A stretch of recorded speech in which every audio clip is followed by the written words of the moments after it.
No alarms, no broken glass, no digital footprint, just silence. And the complete disappearance of $120 million in cash, diamonds, and high-tech bonds from the most secure private residence on Earth. The house was called the Citadel. Located on a private island off the coast of Monaco, owned by billionaire industrialist Leonard Kessler, the Citadel wasn't just a mansion, it was a fortress. Its security system had been designed by the top minds in cybersecurity and physical defense. Walls of titanium-reinforced concrete, AI-based surveillance, biometric access to every room, and a staff vetted by global intelligence agencies. The kind of place where even a whisper was recorded and archived, and yet it was empty, gutted, robbed blind. There were no signs of forced entry. The security logs showed nothing suspicious. Every door, every vault, every camera, all functioning, all reporting normal activity during the heist window. But when the sun rose, the heart of the house, the vault embedded deep underground, was open. The money was gone. So were two prototype microchips worth more than the cash combined, developed in Kessler's private research lab. A technology so advanced, no one even knew what it did yet. And yet someone wanted it enough to risk everything. Interpol, MI6, the NSA, even private contractors from Kessler's own international network were brought in. The world's sharpest minds scanned terabytes of data, searched flight manifests, satellite imagery, heat signatures, boat traffic, anything that might explain how this impossible theft had occurred. They found nothing, but someone had noticed a pattern. 3 weeks before the heist, there were quiet changes in the access control software. Code tweaks buried so deep only an insider would know where to look. Logs were modified in real time. A few security cameras had a slight 0.4-second desync. A facial recognition subroutine had been replaced with a deepfake module. Undetectable, unless you were actively checking the source code, it was surgical. Flawless. And it pointed to one person, Ethan Voss, the chief security architect of the Citadel, former British intelligence, a man whose resume read like a thriller novel. He built the system. He knew every flaw because he had personally fixed them. He had access to every keycard, every biometric scan, every digital backdoor, and no one had thought to question him until he vanished. His apartment in Monaco had been cleared out. Not hastily, but cleanly, professionally. The kind of disappearance that took months of planning. His bank accounts were untouched. No sudden wire transfers, no flight tickets in his name.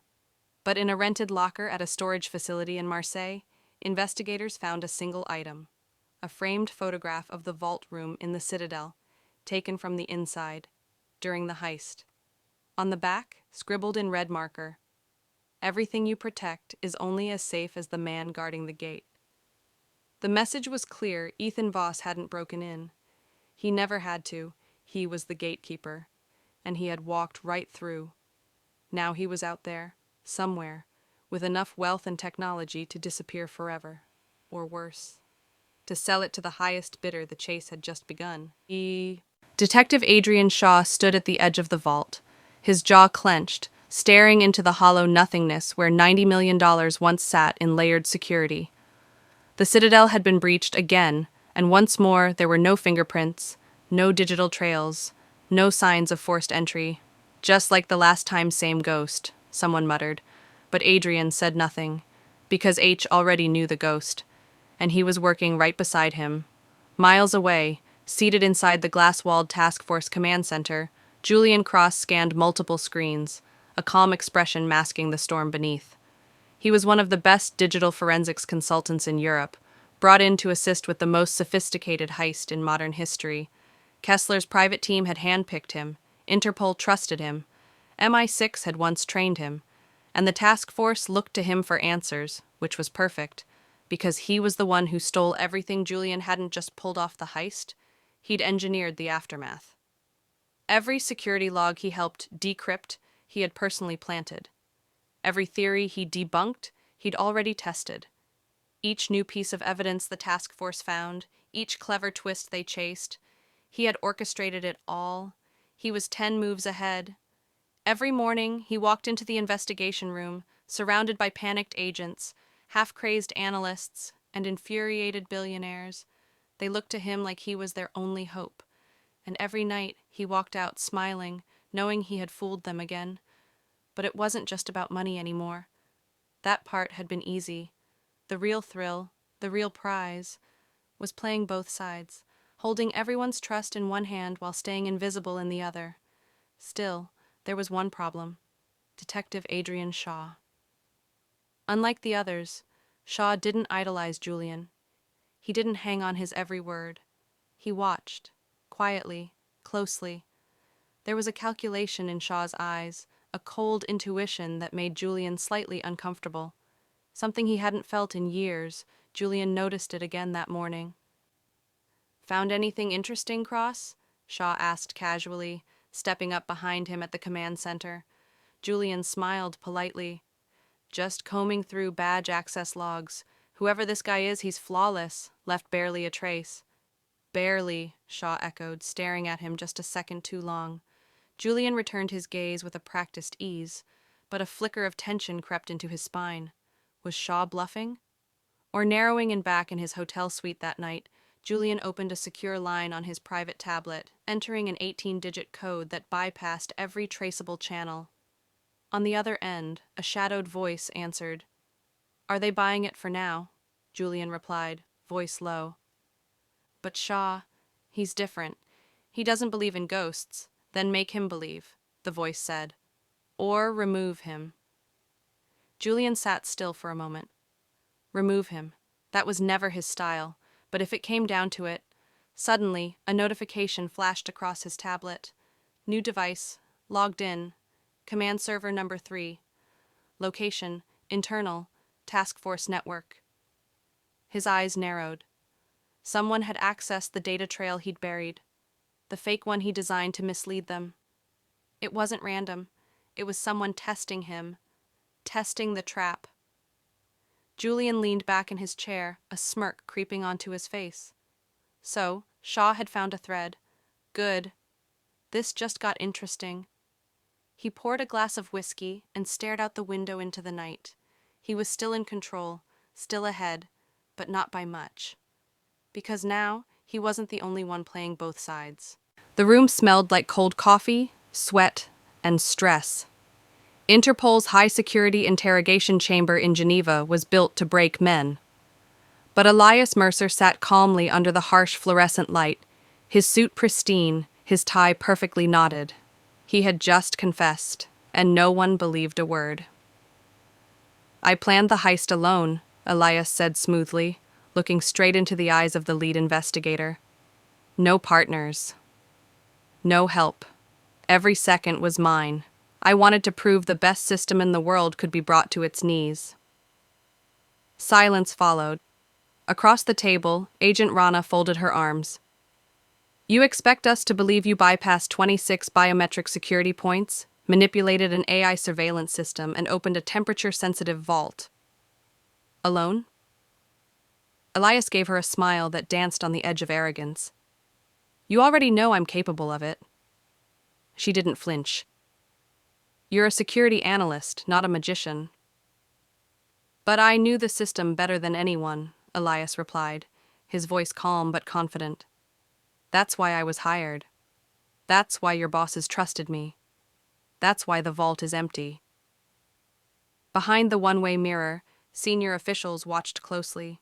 Some called him a narcissist, others whispered he was a sociopath. But one thing everyone agreed on: he was playing a game. Because this was his third confession in 2 weeks, each one different, each one complete, each one told with unnerving precision. In the first version, he claimed he was coerced, blackmailed by foreign agents threatening his family. In the second, he said he was an undercover whistleblower, exposing corruption buried deep inside Kessler's corporate empire. And now, this third confession? A lone wolf genius with a god complex. They couldn't prove any of them were true or false. Elias knew exactly what he was doing. He was drowning them in misinformation. Truth wrapped in lies, lies wrapped in just enough truth to keep them circling, second-guessing, wasting time. He fed them breadcrumbs while erasing the trail behind him.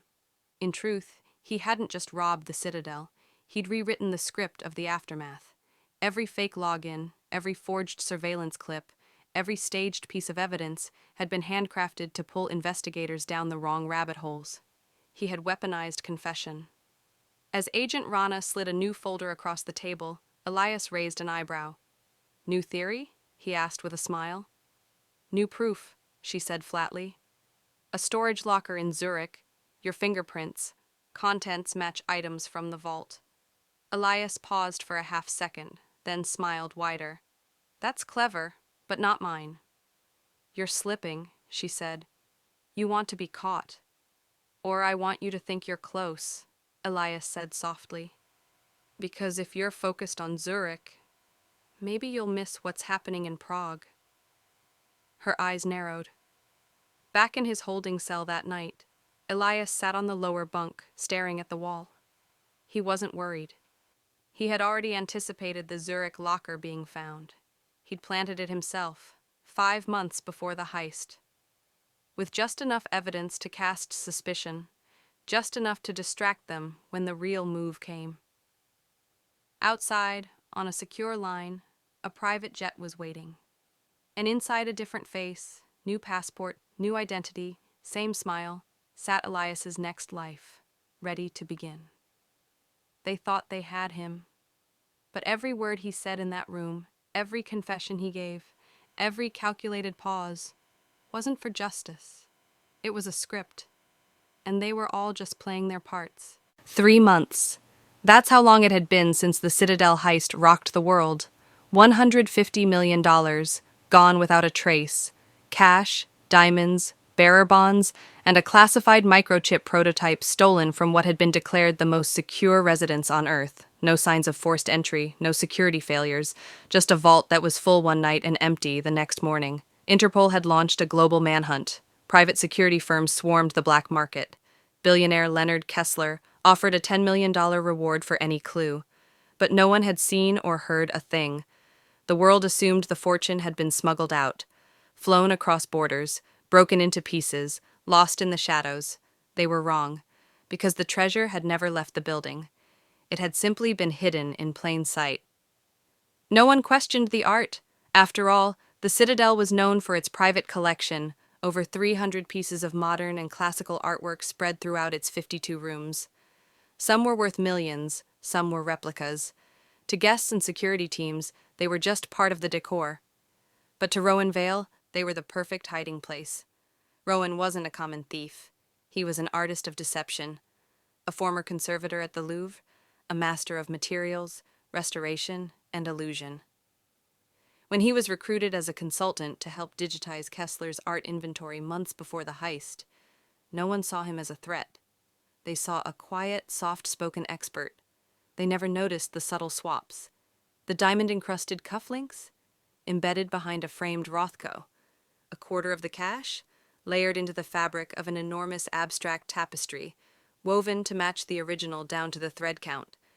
The microchip, hidden inside the resin base of a modern sculpture that weighed precisely the same before and after he altered it. Rowan had walked through the Citadel the morning after the heist with everyone else, calm, collected, playing the part of the bewildered consultant. He even helped catalog the missing inventory, never once flinching. Because everything the world thought was stolen was still there, and no one saw it. But now the pressure was closing in. Rowan knew the investigation was stalling, not because of incompetence, but because someone was getting close. Agent Celia Grant wasn't like the others. She didn't just look at files. She walked the rooms. She listened. She watched patterns. She had begun asking unusual questions. Why were certain paintings moved? Why was the sculpture room's climate control reset 2 days before the heist? She was starting to notice details Rowan had hoped would remain invisible. And that was a problem, because the treasure couldn't stay hidden forever. Rowan needed to retrieve it, piece by piece, quietly, discreetly. A forged transfer request here, a donation form there, one item at a time, pulled under the radar and replaced with near-perfect replicas. He had the tools, the access, the skill. But now, he was racing the clock. One evening, as the Citadel's gallery wing closed for routine maintenance, Rowan entered with his official badge and coveralls. Just another restoration check. Just another late night. He walked past the guard with a polite nod, but in the corridor outside the sculpture room, he stopped. Agent Grant was already there. She was staring at the resin statue, the one hiding the microchip. "Funny thing," she said without turning around. "This piece wasn't listed in the original 3D scan from 4 months ago." Rowan smiled gently, suppressing the knot tightening in his throat. "Sometimes," he said softly, "the most valuable things don't need to go anywhere at all." She turned to him, eyes sharp, and for the first time, Rowan realized he might have been the artist, but she was here to rewrite the ending. A body burned beyond recognition. A crashed car at the bottom of a coastal cliff in Montenegro. A DNA match confirmed by 2 separate labs. Interpol closed the file. The world's most elusive thief, the man behind the Citadel heist and a string of global robberies totaling nearly $400 million, was dead. Julian Vale, once whispered through shadowy circles as a ghost, a myth, a mastermind without equal, had met a tragic end on a rainy night, speeding along the narrow serpentine highway. His charred remains were found in the wreckage, surrounded by forged passports, encrypted drives, and one final irony: a copy of The Art of War, its pages blackened by fire. The world exhaled. Leonard Kessler, the billionaire whose fortress had been so elegantly robbed, poured a $50,000 bottle of wine in silent celebration. "Let the dead stay dead," he muttered. Interpol agents went back to quieter cases. Private investigators dropped their files. The hunt was over, except not quite. 3 months later, in a small village on the coast of southern Chile, a woman named Marla Cruz cleaned out the shelves of an old seaside bookshop left to her by her late uncle. Among the dusty volumes, she found something odd: a hollowed-out book tucked behind a stack of nautical maps. Inside was a flash drive, no markings, just one file, a video. She clicked play. The screen lit up, revealing a candlelit room and a man seated calmly in shadow. He leaned forward just enough for the light to kiss his features. Julian Vale, very much alive. "By now," he said, smiling faintly, "they've told you I'm dead. That I burned, that I broke, that I ran out of time. But the truth is—" He paused, glancing to the side. "The best exit is the one everyone believes, and I've always believed in writing my own ending." The video glitched for a moment, then resumed. "There's a vault," he continued, "beneath the foundation of the Citadel. Not the one they know about, not the one they checked. This one was built long before Kessler bought the place, hidden in the blueprints, buried under 12 feet of reinforced concrete, and guess what? It's full." Julian grinned, calm and untouchable. "I left something behind, not money, not tech, just a message, for whoever digs deep enough. Maybe one day you will." He leaned back, and the camera slowly zoomed out.